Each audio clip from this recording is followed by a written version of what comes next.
Yes, welcome everyone. It's 4 o'clock now in Taiwan. And we're very happy to have been able to invite um, her Alexander Smolka to give a talk, which is number 35 of the Mini Moon series of the Taiwan Space Union.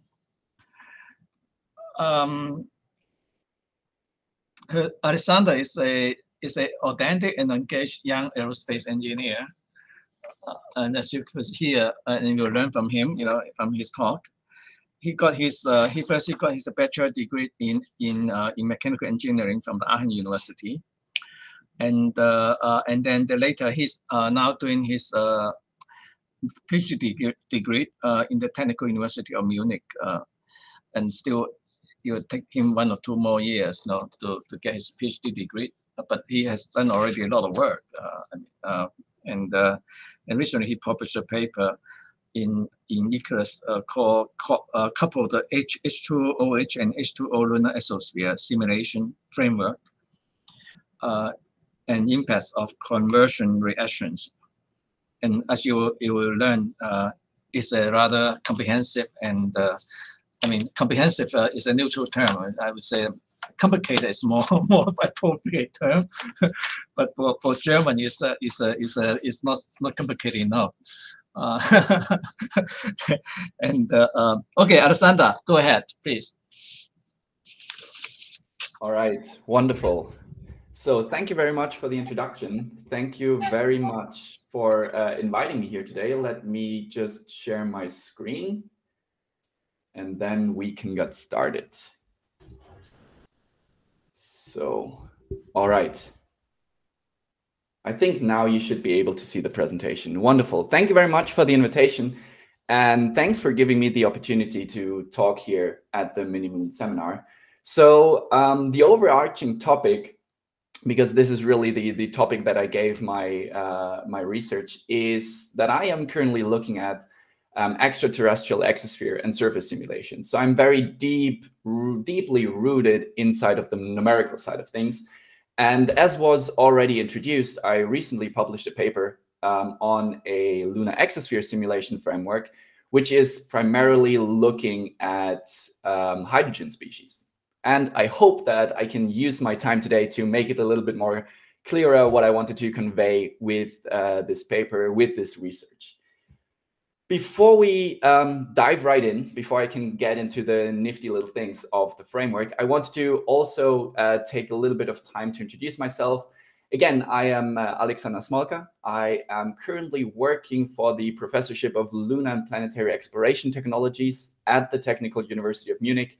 As was already introduced, I'm actually an engineer by trade. So I started off with mechanical engineering and then moved on to aerospace for my master's, and I'm now enrolled at the same university as a research assistant with the research topic to look at surface-bounded exospheres, to simulate them, and especially look at the description of their surface interactions. Now, this research, as was most of the research that I did this far, was looking exclusively at the moon. This is why I am able to speak here at the Mini Moon seminar. But technically and hopefully we can use the insights that we gain from my research also for other surface-bounded exospheres in the solar system. Now, again, I am an early curious scientist, and it's a great opportunity to talk here, to really get out and talk to the international scientific community about my research. And my real goal here today is to let you know what I'm working on, to let you know that I'm here working on a very interesting topic, and what you can hopefully expect from me in the next coming years. Now, as it was already the subtitle of this presentation and the introduction, we are going to mostly talk and cover the information that was published in our paper this year called Coupled Hydrogen, Molecular Hydrogen, Hydroxyl and Water, Lunar Exosphere Simulation Framework and Impacts of Conversion Reactions. And let alone this title is a mouthful, but I think it's a very precise title once we look at the real insides of the paper and see what it's all about. And to do this, I tried to compile a couple of highlights that I wanted to point out right away before we start. Now, the first highlight is that I think with all the exosphere simulations out there, this is also a Monte Carlo simulation. It's very convenient thing to model our surface bounded exospheres using the Monte Carlo method. And this framework that we're looking at here today is no exception to that rule. Now, the entire model was written in the Julia programming language. It's always a nice little detail that I want to convey, that I really want to highlight here. I'm an advocate of this language. Not everyone has heard of it yet. It's a very quick and performant language. I can recommend it to everyone. Every line of code written for this framework was done by myself in that language. And it's at this point, very comprehensive model, so to speak, but it's also able to do a lot of things, which I can hopefully show you later in this presentation. Now, what does this model look like? It is a stationary 2D model because, and I think every modeler would agree with me, setting up a model of the lunar exosphere is connected with introducing a lot of parameters, a lot of uncertainties. So cutting down these huge parameter spaces by introducing not a transient, but a stationary, and not a 3D, but a 2D model is just to keep it a little bit smaller, to keep it a little bit more concise and have a better focus for this very complex simulation. Because we are reintroducing complexity by not looking at just one element, but as the title suggests, 4 different hydrogen-based gases, 4 different species. And the interesting part here is that they are all interconnected. They are coupled by nature, and this coupling is what's making this research really interesting. Now, another point to cut a little bit of this complexity away is that we recognize that for this framework, for this research, we only want solar wind as a source for anything that comes into our simulation. We will talk about what role the solar wind is playing in a second, but just to say it here, we're not looking at micrometeoroid impacts or any mass transportation that is coming from micrometeoroids to the lunar surface. It's just and purely the solar wind. Now, what's making everything special is this coupling, is this connection between the different elements. And this is what we termed here as the conversion reaction. So any kind of process, any kind of mechanism that is turning one species into another is what we call here a conversion reaction. And this is the magical bond that we have introduced to the different elements into our model. And all of the models, all of the processes that were included, all of the uncertainties, all of the unknowns, because as I said, there are just so many values that we do not know very precisely, so many processes that we cannot just like pin down to one very good value. We still included all of these processes and included them as however good we actually did know them as some kind of probability distributions, so that we can have one entire big framework to work and to investigate how this coupling of different elements actually work. Which brings me to the most important point that people should know when reading the paper or today when looking and listening to that presentation. The goal of this research, and I'm going to start at the very bottom here, is not to predict exact densities of the lunar exosphere.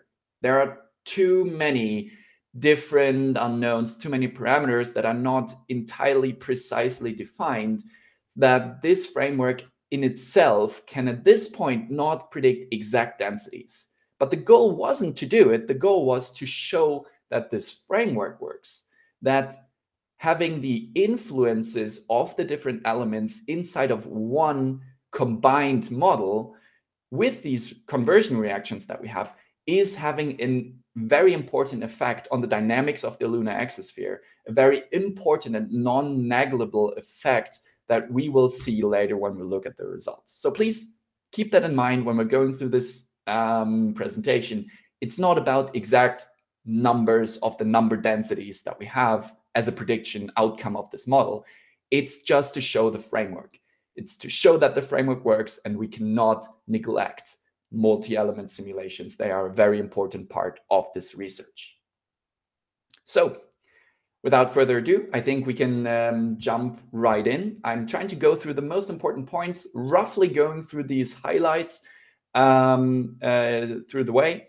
And because we're talking mostly about the framework, this talk is going to be mostly focused on the setup, on the model architecture, on the model itself. And the first thing that I want to talk about is the numerical grid. Now there should be an image here. Yes, so I could reload it, that's good. That's not important. So the first thing that I want to talk about is the surface grid, is the numerical grid. Because as I said, what this model is built on is this stationary 2D assumption. And in order to basically have any physical object, any physical thing that you want to simulate into your numerical world, you first have to discretize it. You first have to have its numerical representation. And we decided to go for a very structured grid on our end. Structured in the sense of their angular position. So the azimuthal and elevation angle, or in terms of lunar position, maybe better longitude and latitude. And you can very easily see the very structured nature.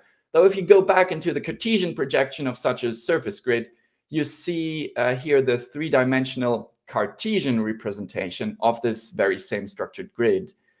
And just looking at these different images here on the right, you already can guess that there are a couple of pros and cons to this setup.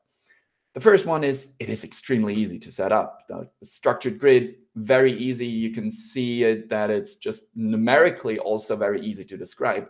It is very easy to interpolate on.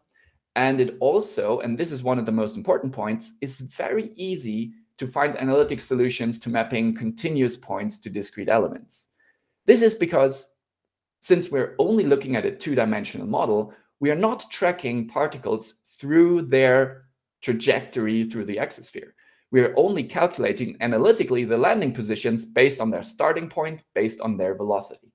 Meaning we just always have like a starting point and then a continuous landing position, which was analytically computed, and then we have to find a grid element. So these mapping functions are a very integral part of this model, meaning that we really have to speed this up if we want to simulate a lot of particles and have a very high accuracy for our Monte Carlo model. There are also a couple of negative points here.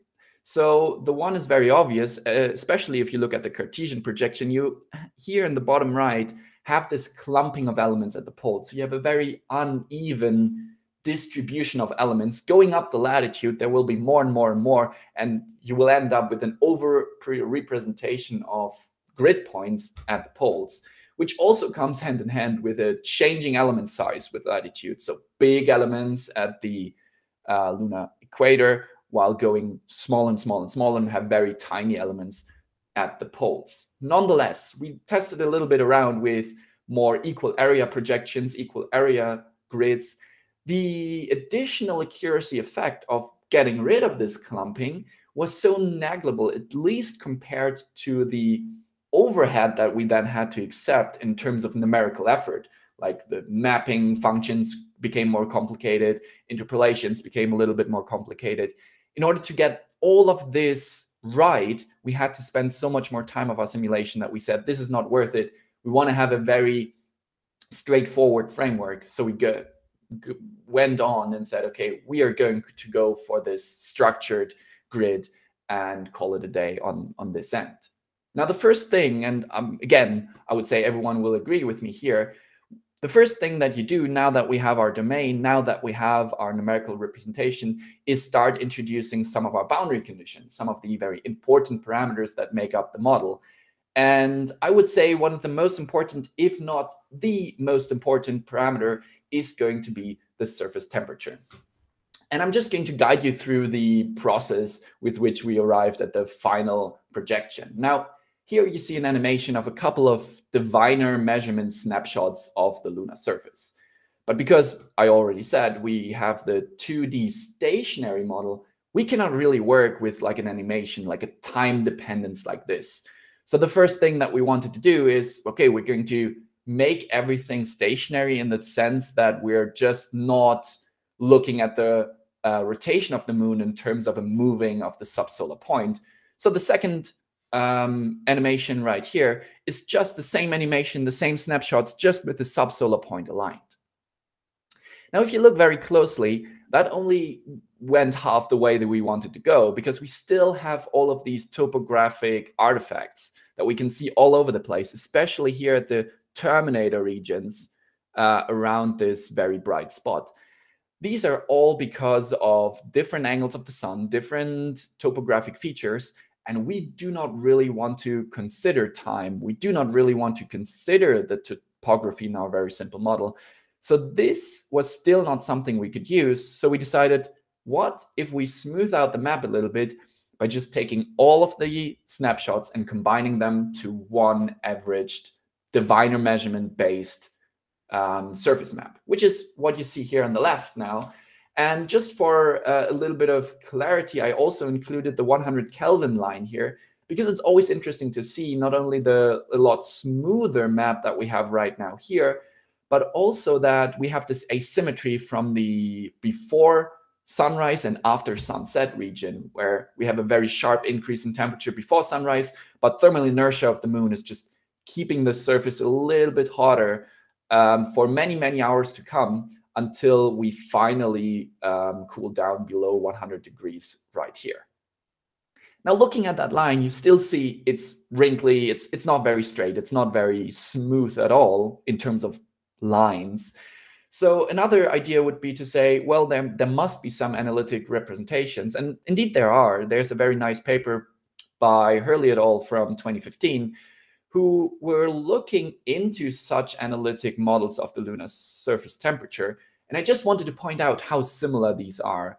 Again, I included here not only the temperature map, but also this 100 Kelvin line. And you really see that they were able to find an analytic model that is very closely capturing this thermal inertia behavior of the lunar surface, with also the after sunset side being slightly warmer up until many hours into the lunar night. Now, for us, in terms of the model, both of these things are implemented. There are even more lunar surface temperature models implemented. But at the time of this paper, which is already a couple of months ago when we went and ran the simulations, we were still looking exclusively at the diviner measurements. So keep in mind, both are implemented, but for the results that you're going to see, we are looking entirely at the diviner measurement map right here, which is now providing us a smooth map with little to no topographical features, a stationary map in the subsolar coordinate system, exactly what we need for our two-dimensional stationary simulation. Now, why are we interested in temperature at all? Like, temperature is one of the parameters that is governing a lot of the processes that you have to include in your numerical model, one of which being the velocity distributions that you can expect in the exosphere. Now, these two graphs have a lot information in them. I don't want to go into too much detail. The main point being that in literature, you can basically find two different approaches, one being the Maxwell-Boltzmann distribution for velocities, and the other one being the Maxwell-Boltzmann flux distribution. Now, nowadays, most modelers use for the launching distribution of particles off the lunar surface the Maxwell-Boltzmann flux distribution, which we also did in our simulation.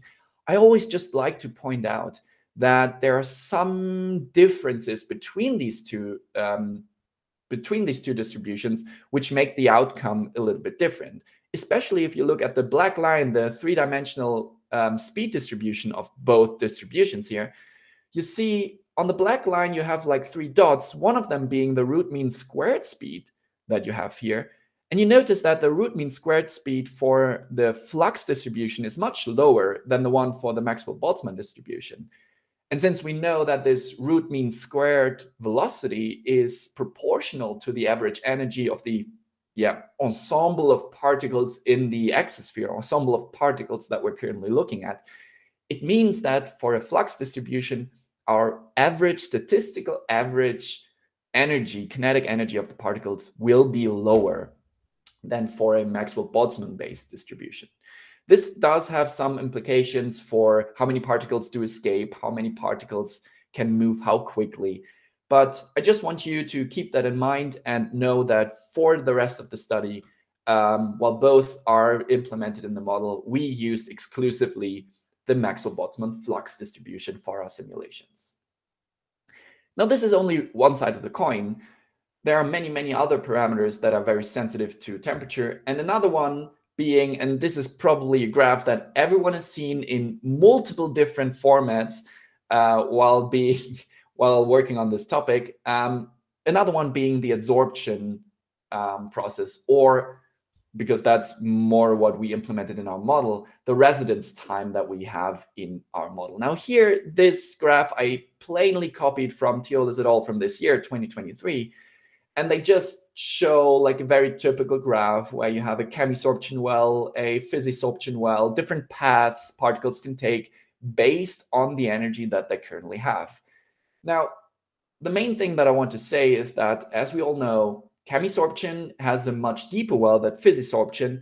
So both of these have like energies that you need to overcome to break the bonds. And these energies are what we use to calculate residence times, which are the statistical timescales that we use to determine how long does a particle stick to the ground when it hits the ground. Now, you see E, the energy right here in the exponent, but another point why the temperature was so important, you also see in the exponent expression that the temperature here is down there in the denominator, meaning that this residence time, the statistical timescale with which water particles, hydroxyl particles, stay adsorbed to the ground, is increasingly dependent on the temperature that we have on the ground. Now, to make things clear, in our model, we decided that for the lunar temperatures that we expect, we will not have adsorption happening for H and H2. So we set these energies here to 0 in order to not have any adsorption for hydrogen particles.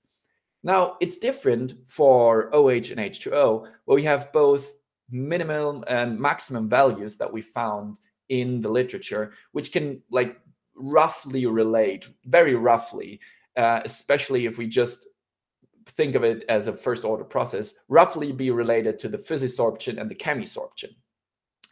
Now, with these values, you were able to play around, implement them as a distribution, and then have a residence time calculation for your model. And this is, again, just an image that probably everyone has seen in a bunch of different variants already. But this results in residence time that are increasingly and very importantly dependent on the temperature. Here you have for water at like 100 Kelvin, about 10 to the 5 years residence time. So much, much longer than anything that we would consider in our simulation. But only going 20 or let's say 40 degrees up, you're reaching points at like 10 to the -4 years. So much less than a day in terms of residence time. So a wide difference, which can come from a very minuscule temperature difference, making the temperature model a very important aspect of this implementation. The last thing that I want to cover, which is also the most important thing in terms of novelty for this research, is the conversions, because this is where things get a little bit interesting. Up until now, there was nothing new. You would do the same things, the same approach, the same temperature approach, the same modeling approach for any kind of element. But now what we did as a new kind of thing was we wanted to model 4 elements at the same time, which are being interconnected whilst being in the simulation. Now, as a reminder, we're still assuming that we have a surface-bounded exosphere, so the particles in the exosphere are not interacting with each other. The dependencies are solely introduced through any kind of conversion reactions that can happen, and these conversions can take place anywhere. You have conversions in the exosphere through photodissociation, but you mainly also have conversion reactions taking place in the surface through physical and chemical reactions that you would encounter while residing in the surface. Let's first talk about this dissociation, because that's also something that modelers are probably very comfortable with, very familiar with. And as many people do, I use the rates provided by Hübner et al. From his 1992 paper. And here I just included the excerpt for the relevant hydrogen gases for the ionization and dissociation process. And you see here already, if we highlight the ionization, there are these rates that are non-negligible. and you have a couple of rates that you should definitely implement into your model. But since we were only looking at this analytical computation of trajectories, meaning that we can only handle gravitational forces, meaning that we only can work with neutral elements, ionization was a lost pathway all the way through. For ionization, we said every particle that's ionized is going to be removed from the simulation, is going to be treated as permanently lost from the exosphere. Just as a heads up, because this neutral model framework was not able to handle those. But now if we change the highlighting to the dissociation, you immediately see that the overwhelming majority of particles, the overwhelming majority of reactions here are in fact dissociation processes. And for dissociation, there's an interesting thing happening. There's not only products that are ionized, which then could not be respected, but there are also dissociation processes that are just destroying the original element, destroying the original molecule, and leaving behind constituents of another species of the exosphere that we could then simulate. Very prominently speaking, the dissociation of water into OH and H, which is happening at an overwhelmingly big rate, both for quiet and as well as for active sun conditions. So you have a very tight bond in the exosphere through dissociation between water and OH, as well as between water and H at this very high rate. Now, this is just one thing. We could like add up all of those rates, add up all of those conversions, and say through dissociation on the day side, while being sunlit, all of the exospheric particles are experiencing dissociation, and thus different particles can be created at a certain rate. Now, just as a heads up, we're now closely moving from the exosphere down to the surface, down to the ground. And one of the things that are still in the realms of these photoreactions is that these reactions also take place for adsorbed species, for species that are already on the ground, adsorbed to the lunar surface, but still on the very upper layers so that photons from the sun can still reach them and photoreactions can still happen. Just as a note, side note here, we use the exact same base rates for the photoreactions of adsorbed species, only that we scaled them down by the cosine of the zenith angle as to recognize that there are like geometric things, geometric parameters that are reducing the effects of photoreactions if, for example, you're very close to the terminators, or to be set to 0 entirely if you are on the night side and no solar photons will ever hit you. So this is the one thing. This is photodissociation. There you have a couple of very good values that you can use. And now we go into the territory where we have a lot of uncertainty, which is looking at the surface reactions. And the first step, or the first idea that actually sourced this research, was a paper published over 20 years ago by Kreider and von Reich in 2002, where in their simulation, they also looked at protons from the solar wind and tried to find out what is the fate of each proton after surface interaction. So what is happening inside of their simulation if they introduce all those models, all those particles, they hit the lunar surface and they're somehow interacting with the lunar surface. And you can see here, let's ignore for starters the first two bits.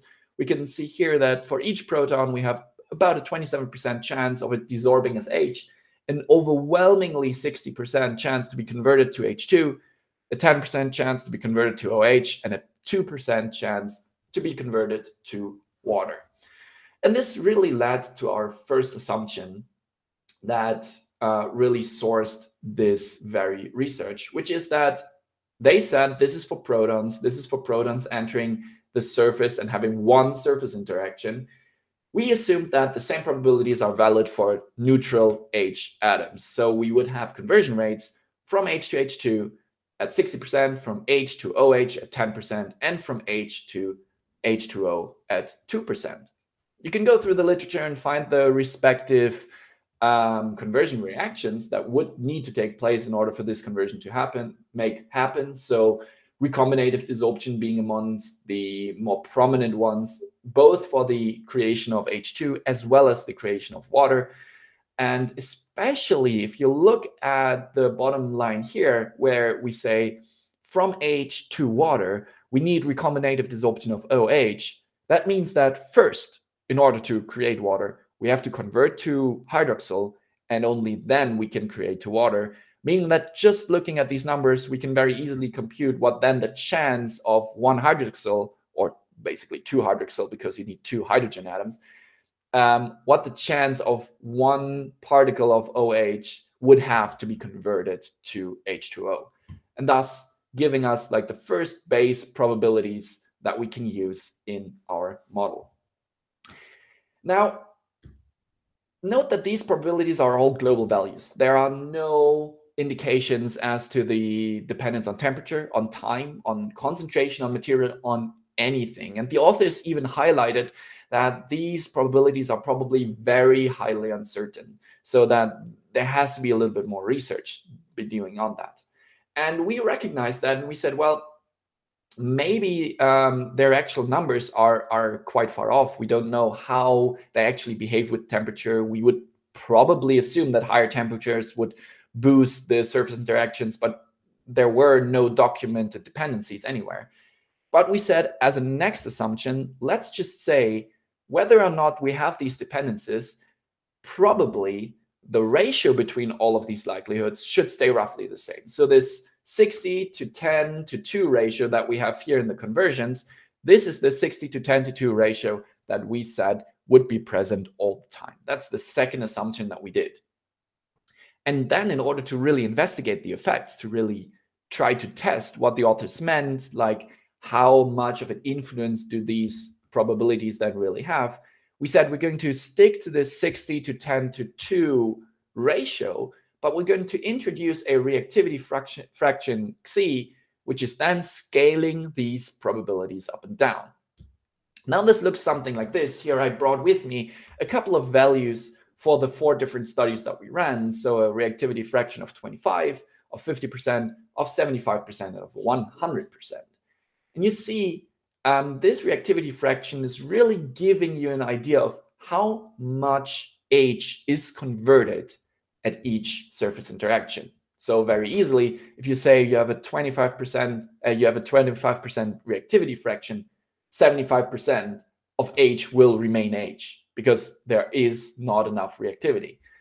So you always have this inverse number here for H, and at 100% reactivity fraction, no hydrogen atoms would survive basically one surface interaction, and we would just have converted everything else to some other elements.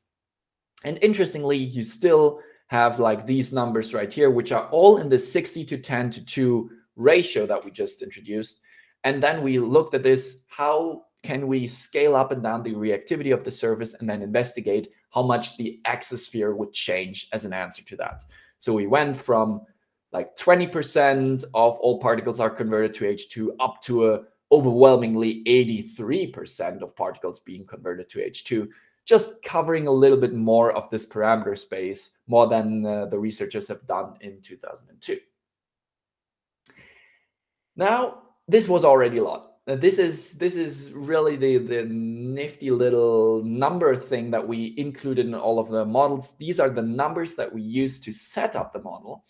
But since we were presenting the framework, since we wanted to pay attention to the framework, I also want to introduce the model architecture to you, because I think this is one of the main deliverables of this paper. And if you read it, you will have this like 1-page huge diagram with all of the nested loops inside of it. And it's kind of hard to get through. It's kind of hard to understand. I must admit to myself that it's not the most straightforward one.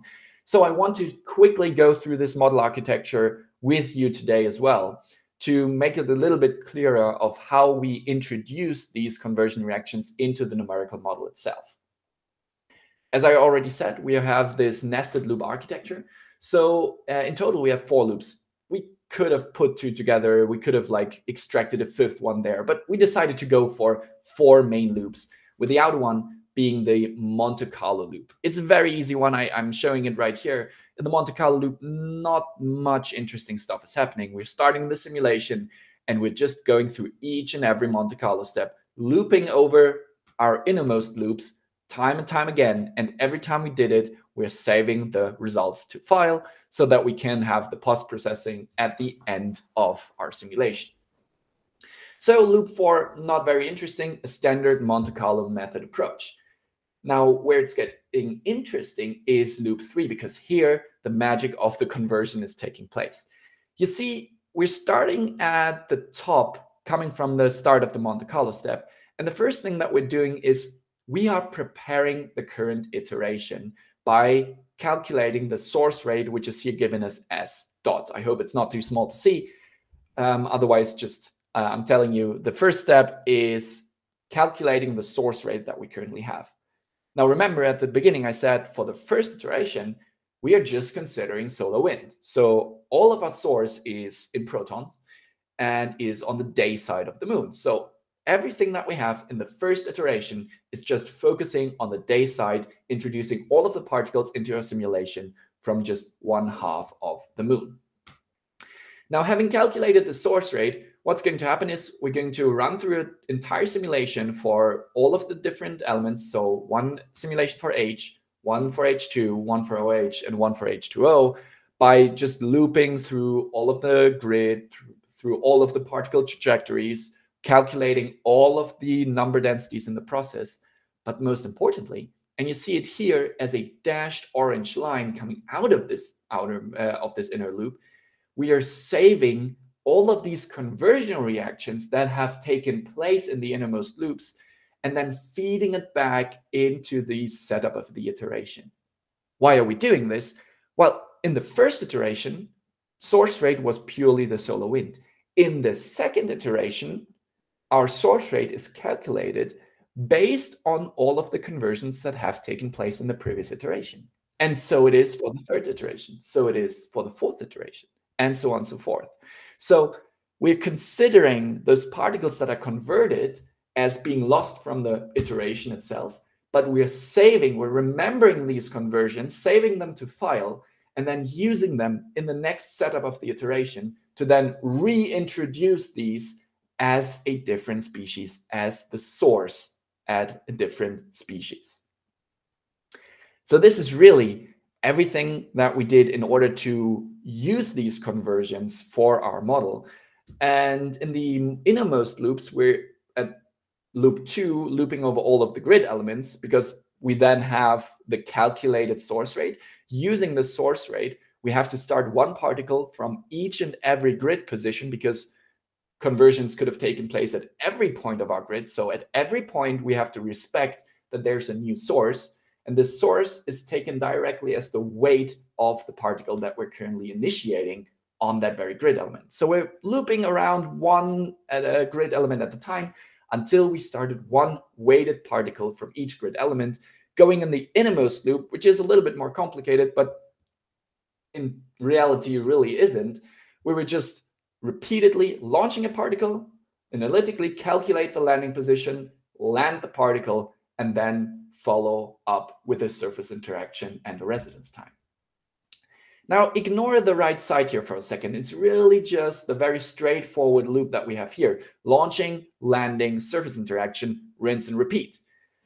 The interesting part here is just that we use this launching, landing in order to update our surface number density N0, which is a very small given here, by using the current weight that we have and dividing through the area in which we currently are, because this is representative of the size of the grid element that we have to account for, and dividing by the current velocity that we have, because fast particles are contributing less to the surface number density than slow particles would have. Oh, sorry. Yeah, that slow particles would have.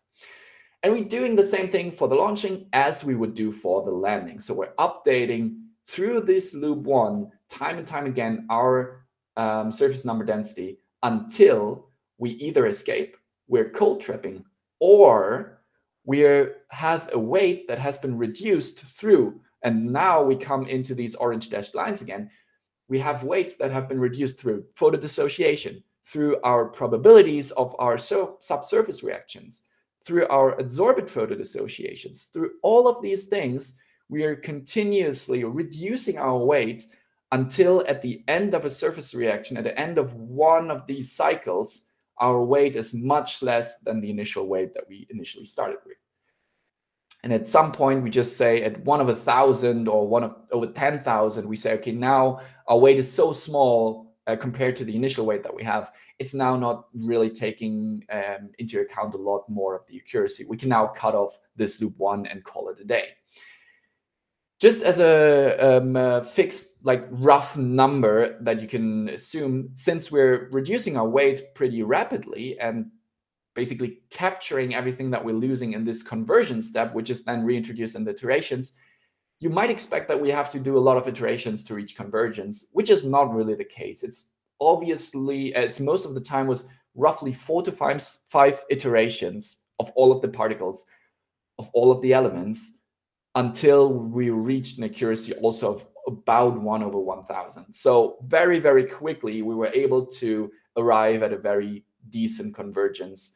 Nonetheless, by looping over iterations, looping over Monte Carlo, looping over grids, and looping over trajectories, in total, we had many, many billions of particles simulated, and it took a lot of time to produce the results that you're going to see. And yeah, with about 5 minutes left, I hope that that's going to be enough. We can finally look at these results. We can finally look at the outcome.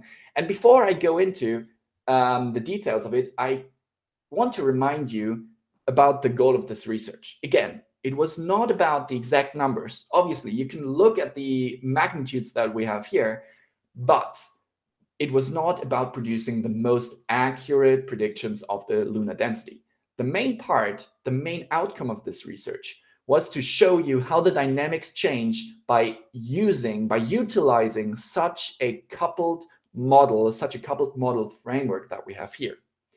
And in order to represent that here, I want to start at a very low reactivity fraction, so not much is happening. We are at 25%, and you see the upper hemisphere of the lunar exosphere, or of the surface densities of the lunar exosphere, for the hydrogen density right here in the top left, for molecular hydrogen in the top right, for hydroxyl in the bottom left, and for water in the bottom right.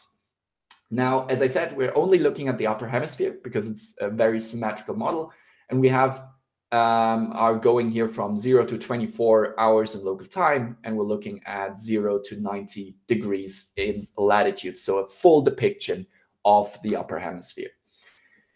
Now, what you can see, especially for hydrogen and molecular hydrogen, we have this very nicely focused spot around the subsolar point here at 12 o'clock, which is obvious because not much of a reaction is happening. We're mainly driven by the solar wind itself.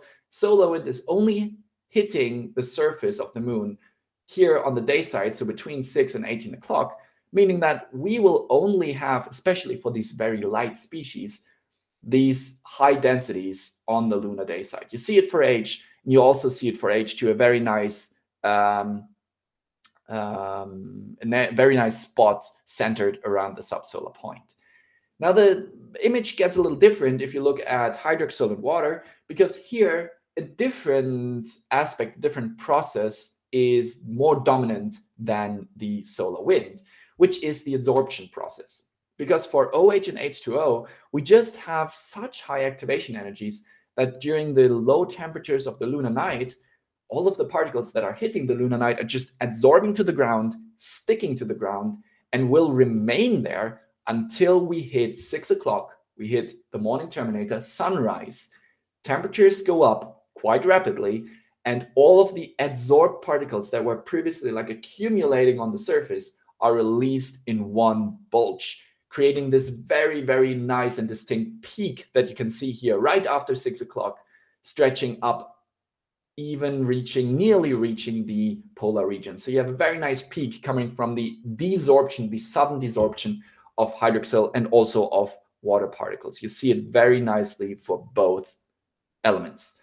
Now pay attention how these images, especially hydrogen and especially the hydrogen image, changes if we're now increasing the reactivity. If we go to 50%, obviously, yes, all of the magnitudes have changed. Hydrogen is going down because, well, we are reacting more away, so less atomic hydrogen is present.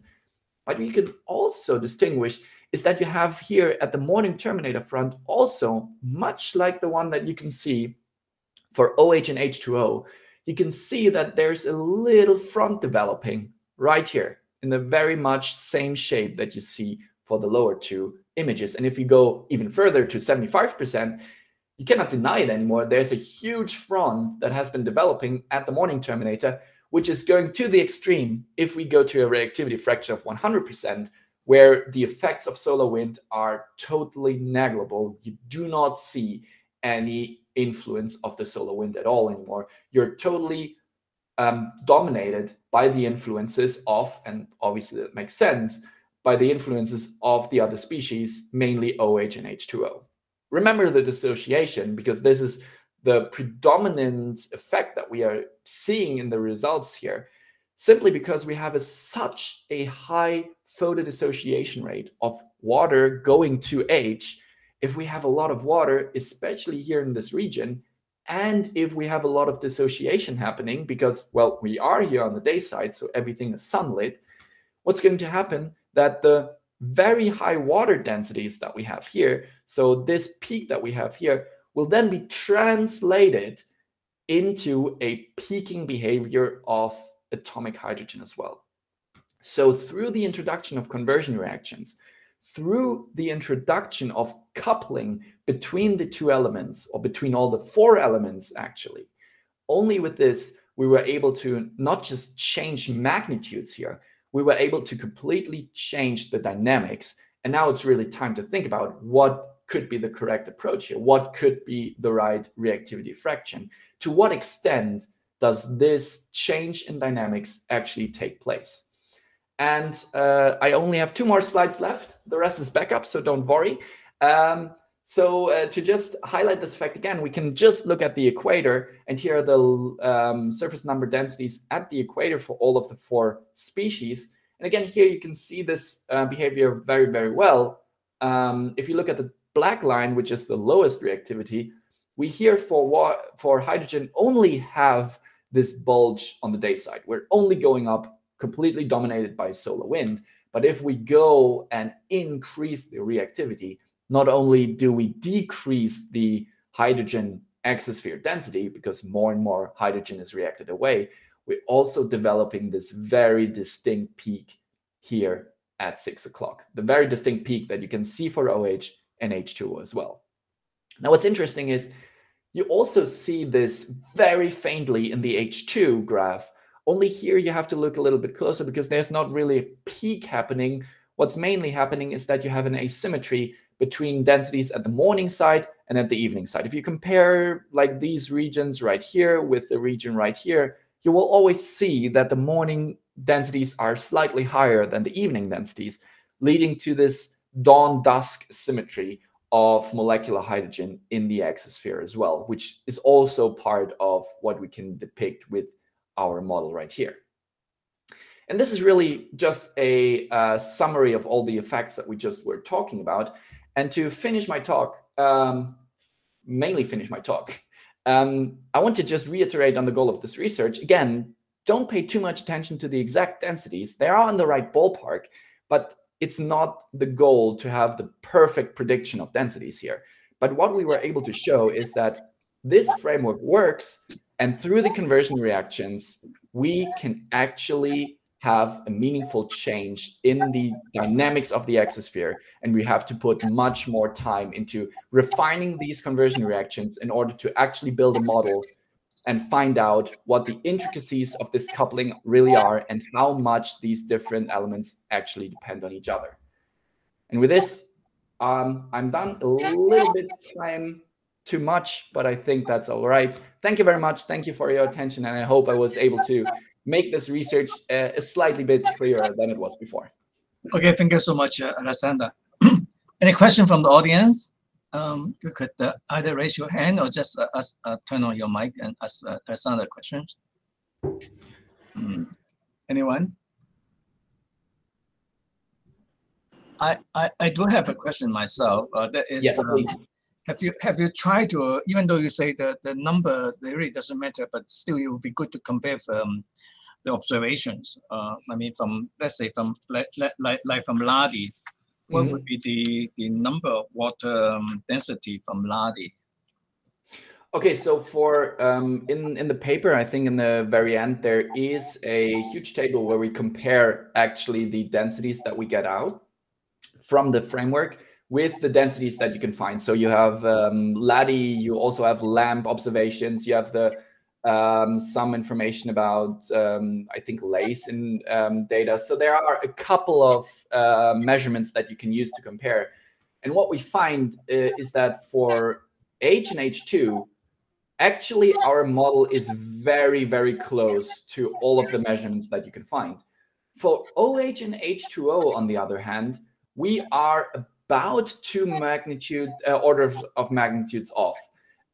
It kind of really depends on where you measure and what you want to compare it with, because you can already see if you take the peaking value right here as compared to a couple of local hours later right here, you're going down one or even more than one order of magnitude.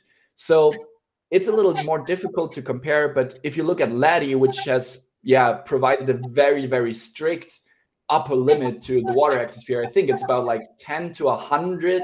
So it's a very, very low. There are other mentions that place this limit a little bit higher. But overall, the idea is that for both OH and H2O, we just did not include enough of the loss reactions that would apply to adsorbed species so that we can still have a very, very high density. So H and H2, pretty good predictions. OH and H2O, about 2 orders of magnitudes off. Of course, that all depends on the source rate of the hydrogen, right, from your chemical scheme. So you're assuming that all come from the solar wind, is that right? From the solar wind hydrogen, or from micrometeorite? Do you have any input from the micrometeorite? No, not yet. So we're currently looking into the input from micrometeorites. The main idea right here was that the image, if you look at, again, hydroxyl water, wouldn't change much because you had to go through several different steps to reach these 2 species.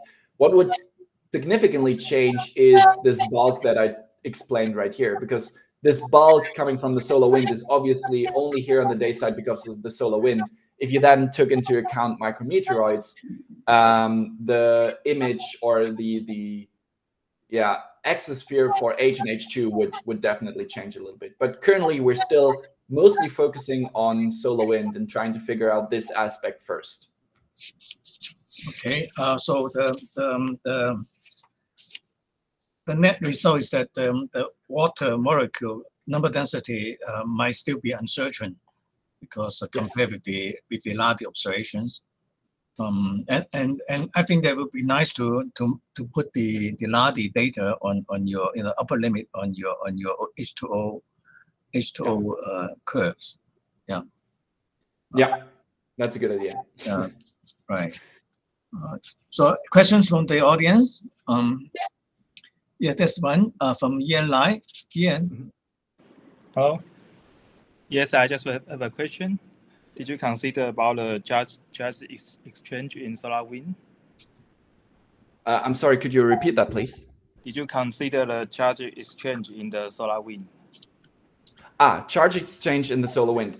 Also, not yet, no. So we started because this is a this 2-dimensional setup where our entire domain is only the surface of the moon. The main point is that also our simulation can only start at the surface of the moon. So everything that we introduce to it has to start when it's already hitting the moon. And now we're expanding it to 3 dimensions. We're expanding it to cover also trajectories. We're extending it, especially because we also want to see what happens with the ions after any ionizations taking place. And this will be one of the factors that we can then also include. But right now, because we were limited by our approach of 2 dimensions, we had to skip that one. Yeah, another question is about how did you calculate the number density? The number density, because you only have a 2D grid on the surface. Yes. So how did you calculate the number density on the surface?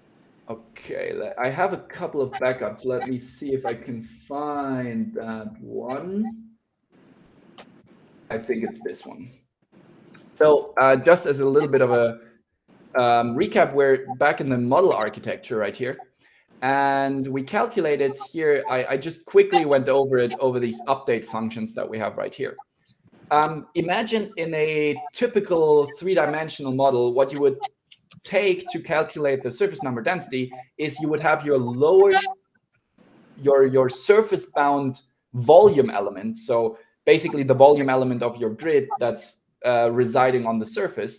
And then you would say, okay, how much time does my particle on its trajectory spend in this volume, right? So we're looking at particle seconds per cubic meter. That's always like the ballpark. That's always the number that we're working with. Particle seconds per cubic meter. Now you already recognized I don't have a volume. I only have a surface. But if you take it to extreme, like if you would shrink down your volume much and more until you eventually hit the limit and you only have the surface area left, in order to still get the same unit, in order to still look at, okay, in that infinite limit that we now have, how could we compute the particle seconds per volume? Now it's not about how much time did we spend in the volume, but how quickly did we launch from, or how quickly are we in this area? So just from a, let's say, unit perspective, calculating area times velocity is the exact same, and we also get particle seconds per volume if we use this. So it's the very same process. It's just taking to the extreme. And if you would look at it in a three-dimensional perspective, it's the same as if you would use a infinitesimally small volume element on the surface, and then it would be exactly the same calculation. So we just went further and said, okay, now it's only area and only velocity, and it's a very easy calculation to do then, and it's the same outcome. Okay, thank you. Thank you for your questions. Okay, other questions? Any other questions? Actually, I would like to know also what would be your estimated ingestion rate into the cold trap? That's a good question. Let me see if I have that one as well. Yes. So there's also a short discussion in the paper about the losses that we can expect for our simulations. And these are a lot of numbers. What I want you to pay attention to is, let's look at, for example, H2O here. If we ignore, let's say, for active sun conditions, we have calculated the rates with which we are losing particles as an adsorbate species. Now, in this category, in this adsorbate category, there are two things. There's the cold trapping, and there is adsorbate dissociation. Both, no, in the adsorbate one, there's only cold trapping, if I remember it correctly.